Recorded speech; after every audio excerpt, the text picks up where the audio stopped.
That's right. Senator Cory Booker, a very tall Senator Cory Booker, is with me from the great state of New Jersey.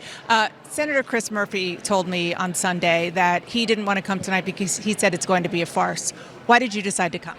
I respect the presidency, even though I don't have a lot of respect for what this president is doing. This is a vaunted tradition. I want to be here and show my respect to the institutions that I think in many ways he's disrespecting. And have you thought about or talked to your colleagues about the way to react in order to get across how you're feeling? Or do you think that this speech is such that, as you said, it's about the presidency and not the president? No, I mean, this is his speech, and for him to present to the American public, I feel like, again, like, Ricky Ricardo, Lucy, you have a lot of explaining to do because he said he was going to lower prices for Americans. Prices are up, stock market down, pension funds, 401ks down. From egg prices to housing prices up. We're less safe than we were, with infectious diseases now more threatening to the United States, from the measles epidemic to treatment-resistant tuberculosis overseas, and we don't have the scientists on the front line fighting them. There are so many things he said that he would do. Some of them he bragged about doing in this first day. Well, here you've had more than a month, and we see things moving in the opposite direction. And we see the American public, their confidence in his handling the economy is sinking really quickly. And now with these tariffs, and the average American is going to be paying more than $1,000 a month just for basic needs, not to mention car prices going up and so much more, this is a president who needs to explain himself. And then the larger foreign policy issues, the fiasco we saw in the White House Oval Office, unbelievably us siding with North Korea and China against Western democracies when it comes to Ukraine. These are the kind of things that are really unimaginable that he's doing. So I'm going to see how he's going to explain himself tonight to American people that he promised one thing and has delivered really little.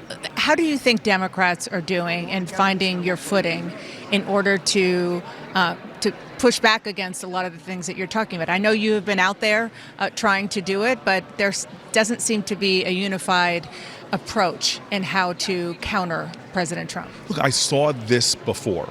Donald Trump won his first term. He had the House and he had the Senate, and he came after people's health care.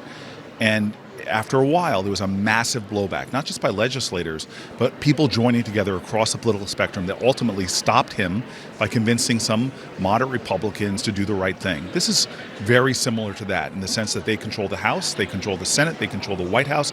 They have the levers of power, but they're not delivering. And now they're again going to go after health care. And when it comes to Medicaid, that affects the majority of our seniors that are in nursing homes, almost half of our children being born are born on Medicaid.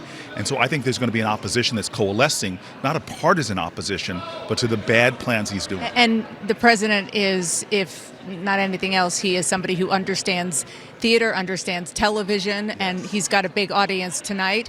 What do you think Democrats should do in how they react and how they are perceived on their television screens or on their phones tonight? Look, I just want people to be their authentic selves. This is not about performance politics. Let's leave that to the carnival barker that he's been in the past. Presidents in moments like this should be calling us together, should be calling us to higher ground, should be appealing to our better angels of our nature. What Donald Trump does routinely is demean, degrade people he thinks are his opposition. He doesn't care if you're a Republican or a Democrat. Think about all of the Republicans he's demeaned and degraded on Twitter and the like. So I don't expect the kind of magnanimity that everybody from Reagan to Obama used to show in rooms like that. And I think people should be at their honest reaction and ultimately focus on the facts and the substance of what he says. He's one of the presidents that in his speeches has been shown to be more of a liar than any president we've had in my lifetime, as fact-checked by independent folks.